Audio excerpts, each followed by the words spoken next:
जल समाधि लेने वाला बाबा पहुंचे लुलु मॉल के शुद्धिकरण के लिए।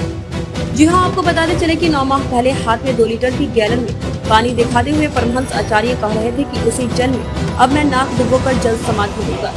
2 अक्टूबर 2021 तक इस भारत को हिंदू राष्ट्र घोषित नहीं किया गया तो 2 अक्टूबर को दिन में 12 बजे सरजू जी में मैं जल समाधि ले लूंगा।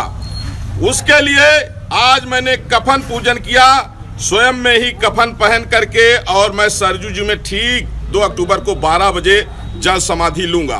क्योंकि अगर भारत हिंदू राष्ट्र घोषित नहीं हुआ तो संविधान, अदालतें, लोकतंत्र, मानवता, भारतीय संस्कृति, ये सब उसी तरह से खत्म हो जाएगा जिस तरह से कभी भारत का हिस्सा रहा Pakistan, Afghanistan, Bangladesh, Iraq, Iran, Syria. Lucknow के लुलु मॉल में नमाज पढ़ने के 4 आरोपियों की गिरफ्तारी के बाद अयोध्या के जगत गुरु परमहंस आचार्य लुलु मॉल में शुद्धिकरण करने के लिए पहुंच गए।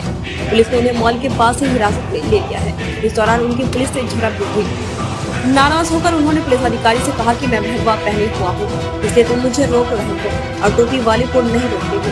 परमहंस ने कहा कि मॉल में नमाज पढ़ी जा रही थी, जिसके बाद शुद्धिकरण करना जरूरी था। यहाँ अवैध तरीके से नमाज पढ़ी गई है। मैं वेद मंत्रों का जाप कर यहाँ शुद्धिकरण करूंगा। उन्होंने मॉल के बाहर मंत्र पढ़ना भी शुरू कर दिया। पुलिस उन्हें अपने साथ ले गई है।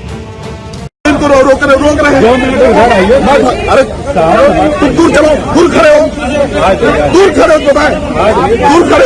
थोड़ा पीछे शिष्टाचार आता है नहीं, कैसी बात करें माने भारत में रह के भगवा का। वहीं दूसरी तरफ सीएम योगी के सख्त आदेश भी आए हैं। सीएम योगी ने कहा है कि शहर के एक नए मॉल को राजनीतिक अड्डा बना लिया गया है। मॉल के नाम पर भी प्रदर्शन हो रहे हैं और बेमतलब की बयानबाजी कर रहे हैं। लखनऊ प्रशासन इस मामले को गंभीरता से लेकर सख्त कार्रवाई करे, इस संबंध में उन्होंने सख्त निर्देश भी दिए थे।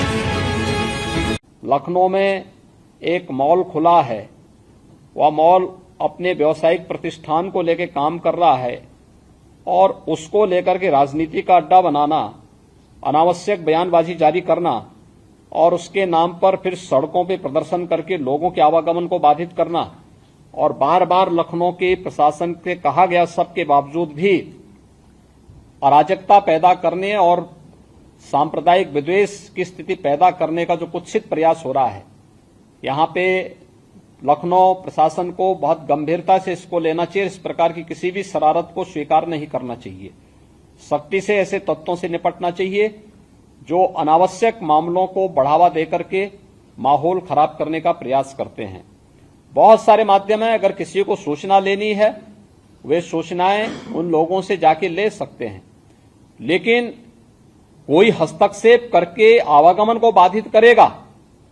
मैंने पहले कहा कि सड़कों पर या पूजा के लिए या किसी भी अन्य कार्यक्रम के लिए कोई जगह नहीं होनी चाहिए और इसको किसी भी प्रकार की अनुमति नहीं दी जानी चाहिए। जो शासन ने पहले से व्यवस्था बनाई है उसको हम सख्ती से लागू करें, इन चीजों को तय करें। अपने आसपास की लेटेस्ट खबरें देखने के लिए हमारे चैनल अनंत न्यूज को लाइक एवं सब्सक्राइब अवश्य करें। साथ ही बेल का आइकन दबाएं जिससे आपको आसपास की सभी न्यूज टाइम पर मिलती रहे। और हमारे अनंत न्यूज पर अपना कुछ भी ऐड या जानकारी देने के लिए हमसे संपर्क करें। दिए गए मोबाइल नंबर पर मैसेज या कॉल करें।